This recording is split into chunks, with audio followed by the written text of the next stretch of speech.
Thank you, and thank you very much for the opportunity to be here and already to have heard such really interesting talks and ideas. So a very good opportunity, I think, to be with you all today. I want to talk about something quite different, how the burden of disease has changed around the world. And I'm sure that most people, if not everybody in this room, does know what NCDs stands for, but we do live in a world full of acronyms. Non-communicable diseases, what in England we tend to call chronic disease, have really become a much bigger threat to health around the world. And perhaps the example that I always think is so amazing from such a poor country is to look at the change where that red in the middle is non-communicable disease in Bangladesh over a 20-year period, and the blue, the communicable disease. So even in one of the poorest countries in the world, the shift in the burden of disease is quite dramatic. And as Margaret Chan said, it's a slow-motion catastrophe. And one of the challenges, I think, and shown in the previous discussions, is that we're slow to react to slow catastrophes. And I might pick up some other points of that. And the reason it matters is because many cases of NCD are premature, striking people of working age, and the vast majority of them are in low, middle-income countries.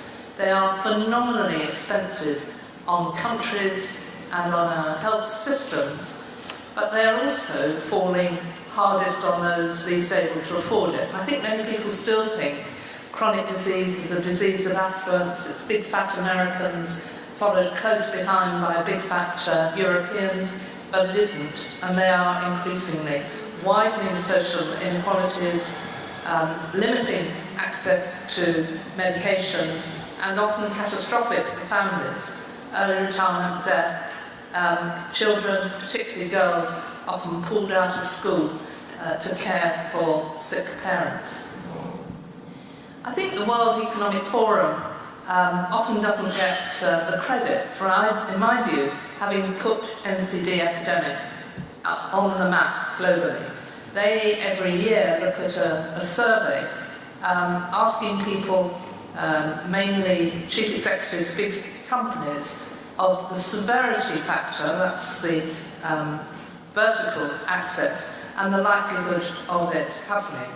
And in 2010, only financial insecurity was greater as a risk in their view than the NCD epidemic.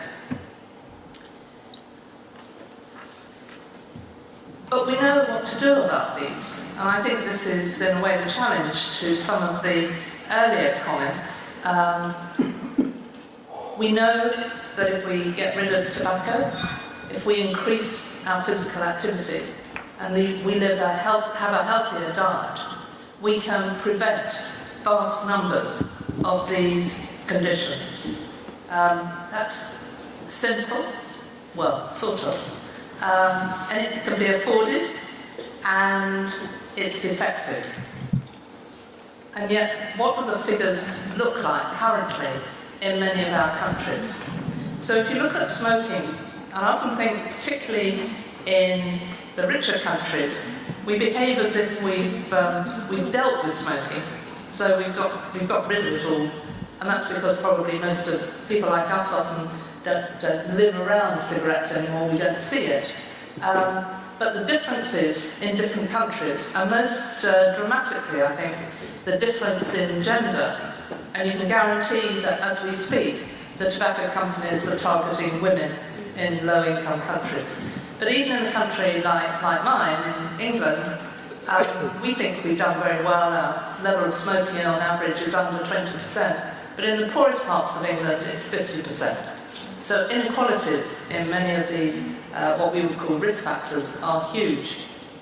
And then the question of overweight and obesity. And clearly the wealthier countries have got there first, and certainly don't know what to do about it. As Boyd Swinburne from New Zealand said at a seminar we had recently, The developed world has been quite good at helping the developing world know what to do and think about what to do about smoking, but we have no idea what to do about obesity. No country has managed it, and the issues really are how fast the poorer countries, those where malnutrition is perhaps still a bigger burden than overnutrition, start catching up. And again, if you look at the difference between men and women, look particularly at South Africa, at Jamaica, how close they are. And yet we know we can prevent much of the burden of these diseases by quitting smoking, being more physically active, eating and drinking less and better. We could prevent or delay 80% of heart disease and stroke, almost half of cancers, and the majority of cases of type 2 diabetes. But we're not even touching it.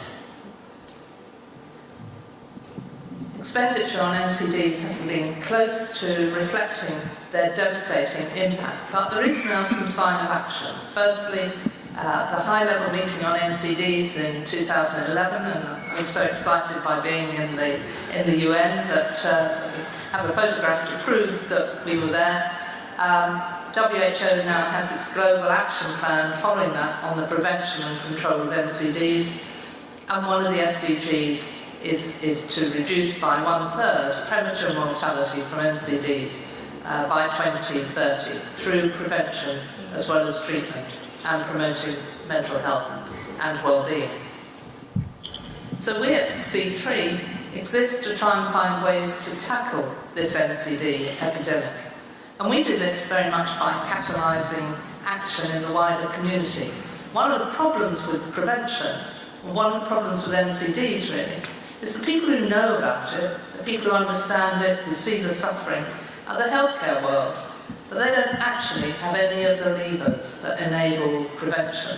Prevention comes about by tackling issues around food industry, issues around transport, issues around the tobacco companies. Those are the areas that are going to make a difference. And the health world is just constantly buckling under the burden of treatment. Those in the developed world have managed to survive our terrible lifestyle behaviours by spending an absolute fortune on drugs and on surgery. The developing world, even with the ideas that one or two people, Ravi particularly, have already said, are not going to ever be able to afford for all their population the levels of expenditure that we've had. So we believe we need to work with a variety of organisations and look at what can different people, agriculture, the built environment, the food industry, workers' health and workers' opportunities to change, pregnancy and the first 1,000 days of life. These are the areas which will make a difference. So we work globally with a number of different people. My background's nursing, and there are 19 million nurses in the world. So I had this vague thought, this passion really, that if that 19 million could understand what I have taken a long while in my career to understand, that we could prevent so much of these painful, horrible diseases, the suffering and the difficulties, just by helping people to quit smoking or not starting, be much more physically active and eating and drinking less and more greens. So thank you very much indeed. I actually have just the opposite experience of what you've explained, and I'm very sorry to sort of say that I have a very strong objection to this presentation. I live with lung disease, I was born with it, and I cannot control the levels of pollution in my city or my country, and it is killing me and my child. So I just don't think it's about simply saying, you press a button and it's all going to stop. We know the threats from big tobacco, and we say, oh yeah, people should be able to stop. But big tobacco has a relentless march in our countries. And actually, as I explained, free trade agreements, tobacco companies are undermining preventive work everywhere, and no one has taken a position. If you look at school kids in India, every school, there's a ban on tobacco products near a school. But no one actually has a ban on the chips and other things that they eat, which are very high levels of salt in it and are extremely addictive. It's not as if we don't want to. There are certain things, factors in our environment that are making people go a certain way. The cheapest food is actually fast food. I'm sorry to say this. I wish we could all afford vegetables, but no, that's not true. The most expensive food in India are vegetables and fruits, and we cannot add them to our diet. It is an issue of poor and rich. I can talk about the innumerable people I meet who walk every day to work 5-10 kilometers, and they still have hypertension and diabetes. They are not obese, but there is an underlying epidemic of people who are not obese but still have those diseases. I just cannot relate to this presentation at all. And this whole emphasis on prevention.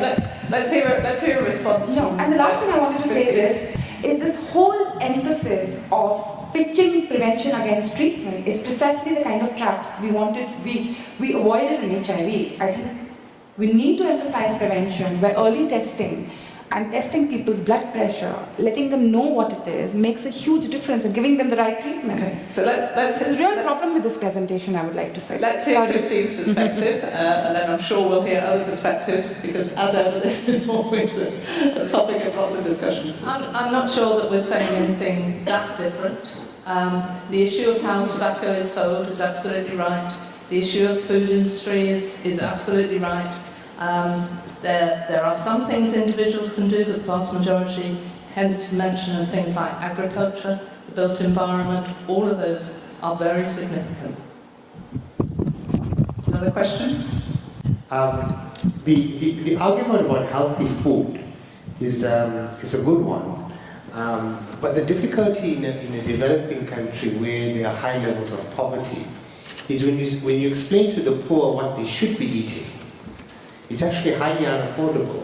It's the foods that are unhealthy that are more affordable.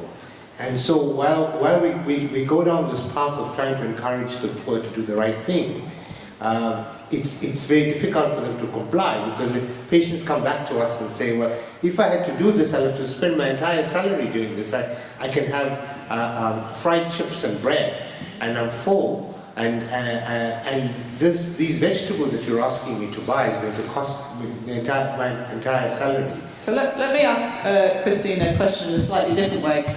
If you had a magic wand, what would be the 3 things that you would do to tackle the obesity crisis? Oh, the obesity crisis. Well, certainly in South Africa is a very good example. Do something really serious about limiting red meat. Regulate junk food.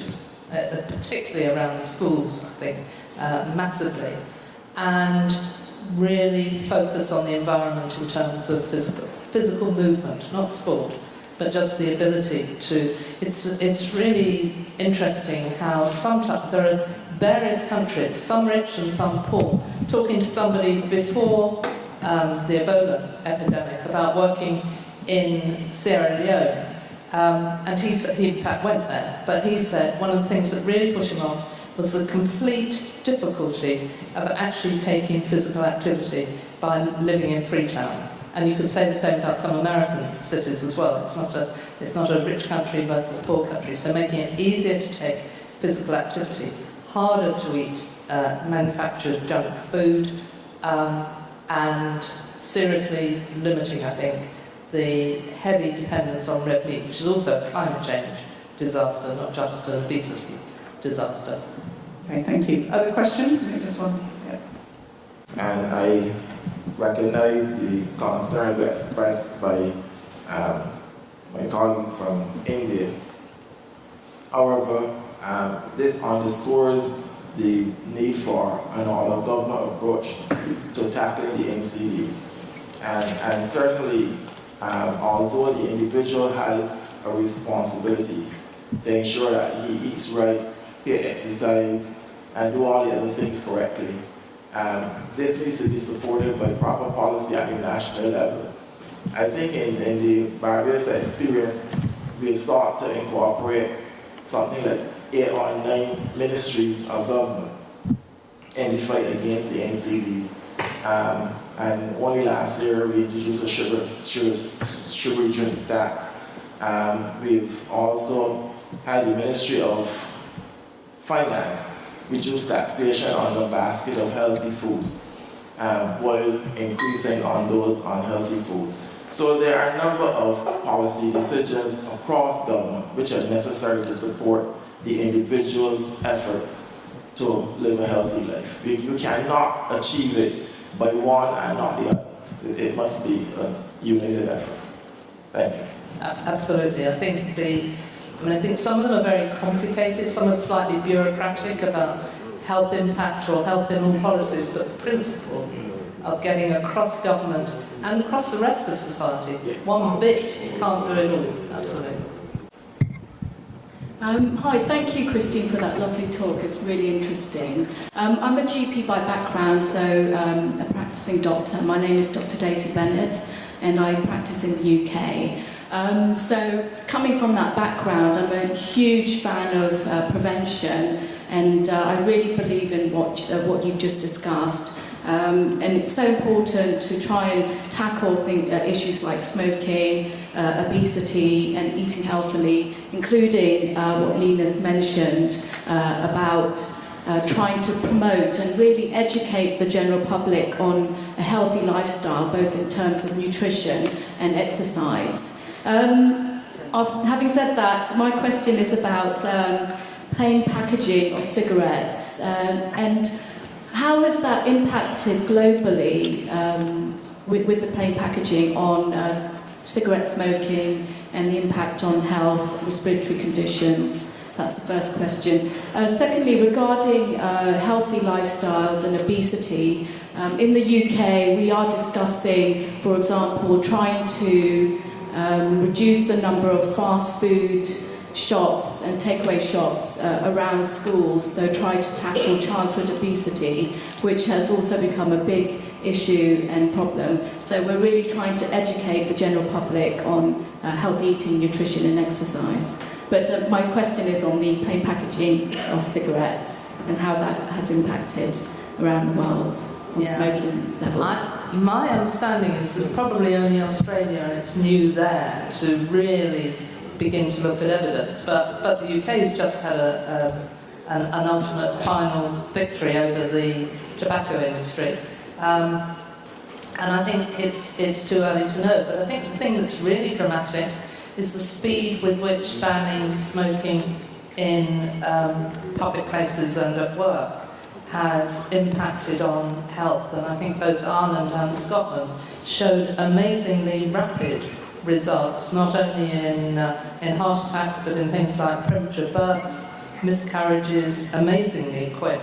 But they are very clear examples, and I think the example of Uruguay being picked on by the tobacco industry is a really good one. Tobacco, of course, I think in many ways is also an example of how long it takes, how long there was between the evidence and action, and how long between action that worked, and also that it needed a variety of types of actions. So yes, educating people, but that isn't enough.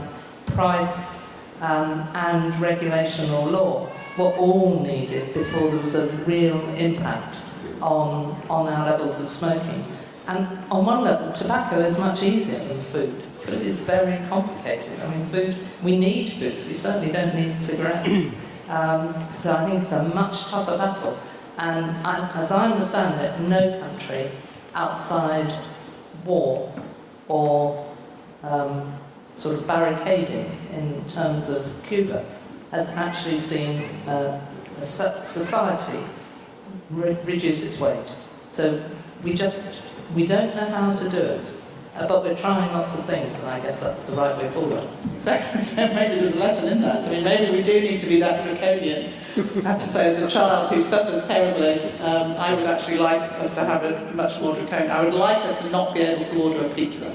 Yeah. Anyway, maybe she finds something else. Another question.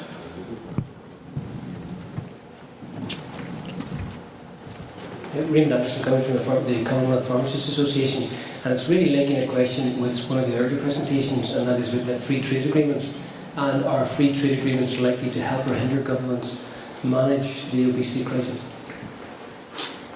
I guess there's no easy answer, but my instinct is they'll hinder massively, because everybody's concerned about free trade agreements, I think, is that, that corporations are going to get too many wins, and not enough vegetable growers don't seem to be in there, really. So I think it's not good news. Thank you, Kristen. Now.